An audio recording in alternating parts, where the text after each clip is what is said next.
Does power corrupt? Stanford prison experiment: what happens when you put good people in an evil place? Does humanity win over evil, or does evil triumph? These are some of the questions we posed in this dramatic simulation of prison life conducted in 1971 at Stanford University. How we went about testing these questions and what we found may astound you. Our planned 2-week investigation into the psychology of prison life had to be ended after only 6 days because of what the situation was doing to the college students who participated. In only a few days, our guards became sadistic and our prisoners became depressed and showed signs of extreme stress. On a quiet Sunday morning in August, Palo Alto, California, police cars swept through the town picking up college students as part of a mass arrest for violation of Penal Codes 211, armed robbery, and burglary, a 459 PC. The suspect was picked up at his home, charged, warned of his legal rights, spread-eagled against the police car, searched, and handcuffed, often as surprised and curious neighbors looked on. The suspect was then put in the rear of the police car and carried off to the police station, the sirens wailing. The car arrived at the station, the suspect was brought inside, formally booked, again warned of his Miranda rights, fingerprinted, and a complete identification was made. The suspect was then taken to a holding cell where he was left blindfolded to ponder his fate and wonder what he had done to get himself into this mess. What suspects had done was to answer a local newspaper ad calling for volunteers in a study of the psychological effects of prison life. We wanted to see what the psychological effects were of becoming a prisoner or prison guard. To do this, we decided to set up a simulated prison and then carefully note the effects of this institution on the behavior of all those within its walls. More than 70 applicants answered our ad and were given diagnostic interviews and personality tests to eliminate candidates with psychological problems, medical disabilities, or a history of crime or drug abuse. Ultimately, we were left with a sample of 24 college students from the US and Canada who happened to be in the Stanford area and wanted to earn $15 per day by participating in a study. On all dimensions that we were able to test or observe, they reacted normally. Our study of prison life began, then, with an average group of healthy, intelligent, middle-class males. These boys were arbitrarily divided into 2 groups by a flip of the coin. Half were randomly assigned to be guards, the other to be prisoners. It is important to remember that at the beginning of our experiment there were no differences between boys assigned to be a prisoner and boys assigned to be a guard. Each prisoner was systematically searched and stripped naked. He was then deloused with a spray, to convey our belief that he may have germs or lice, as can be seen in this series of photos.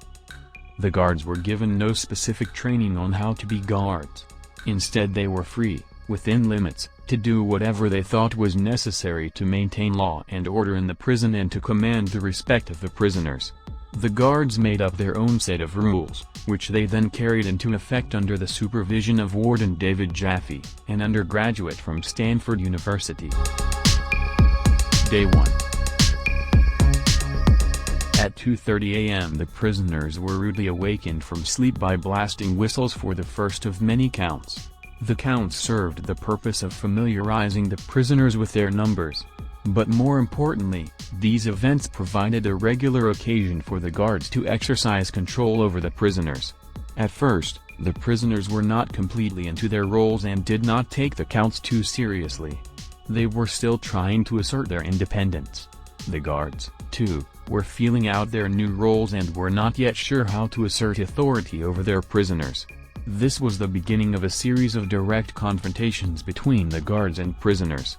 Push-ups were a common form of physical punishment imposed by the guards to punish infractions of the rules or displays of improper attitudes toward the guards or institution. Day 2. Because the first day passed without incident, we were surprised and totally unprepared for the rebellion which broke out on the morning of the second day. The prisoners removed their stocking caps, ripped off their numbers, and barricaded themselves inside the cells by putting their beds against the door. And now the problem was, what were we going to do about this rebellion? The guards were very much angered and frustrated because the prisoners also began to taunt and curse them. When the morning shift of guards came on, they became upset at the night shift who, they felt, must have been too lenient. The guards had to handle the rebellion themselves, and what they did was fascinating for the staff to behold. The guards met and decided to treat force with force. They got a fire extinguisher which shot a stream of skin-chilling carbon dioxide, and they forced the prisoners away from the doors. The guards broke into each cell, stripped the prisoners naked, took the beds out, forced the ringleaders of the prisoner rebellion into solitary confinement, and generally began to harass and intimidate the prisoners.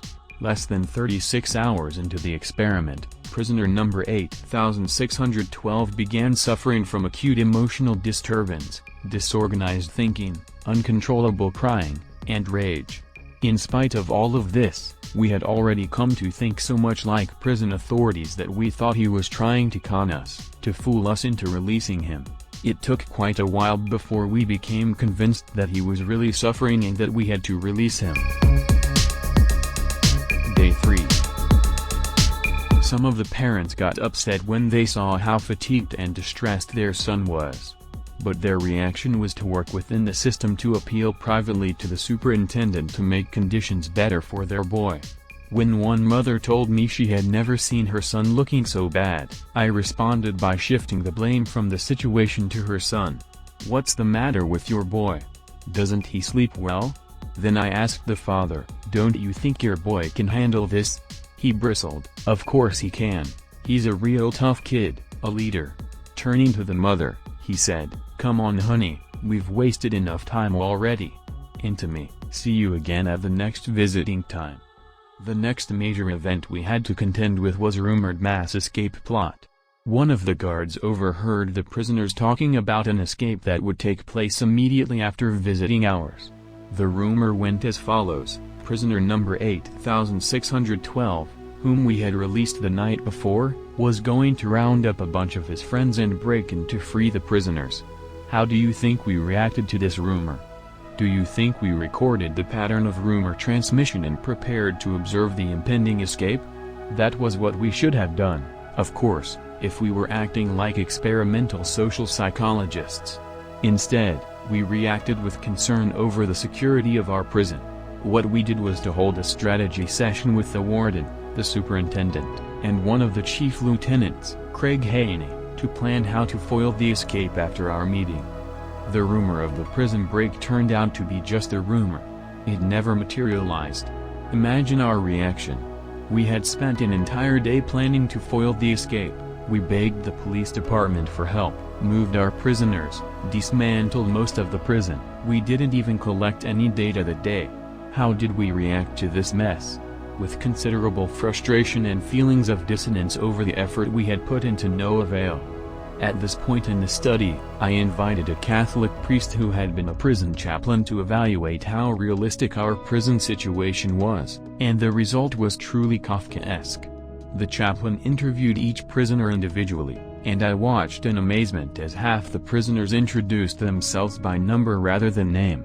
After some small talk, he popped the key question, "Son, what are you doing to get out of here?" When the prisoners responded with puzzlement, he explained that the only way to get out of prison was with the help of a lawyer. He then volunteered to contact their parents to get legal aid if they wanted him to, and some of the prisoners accepted his offer. Day 4. The next day, all prisoners who thought they had grounds for being paroled were chained together and individually brought before the parole board. The board was composed mainly of people who were strangers to the prisoners and was headed by our top prison consultant.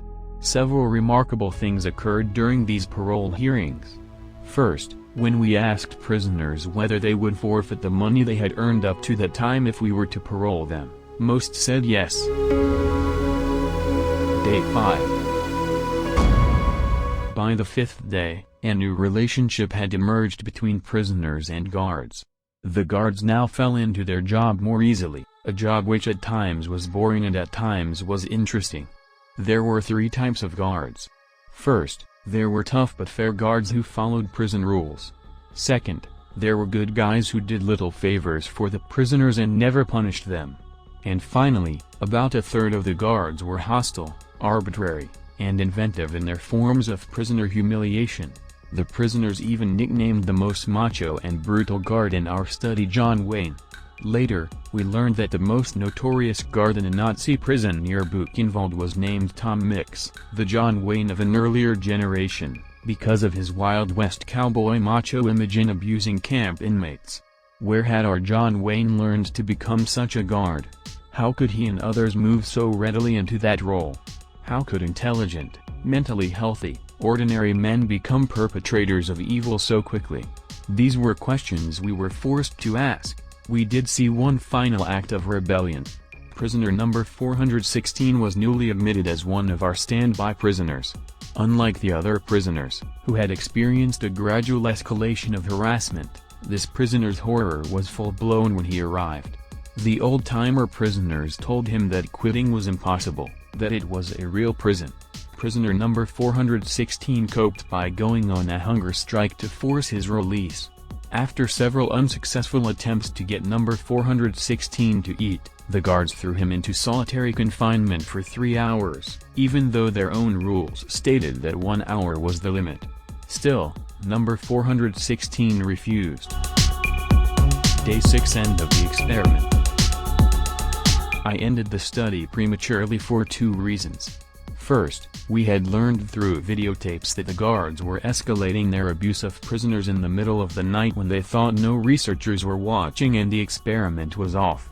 Their boredom had driven them to ever more pornographic and degrading abuse of the prisoners. Second, Christina Moslick, a recent Stanford Ph.D. brought in to conduct interviews with the guards and prisoners, strongly objected when she saw our prisoners being marched on a toilet run, bags over their heads, legs chained together, hands on each other's shoulders.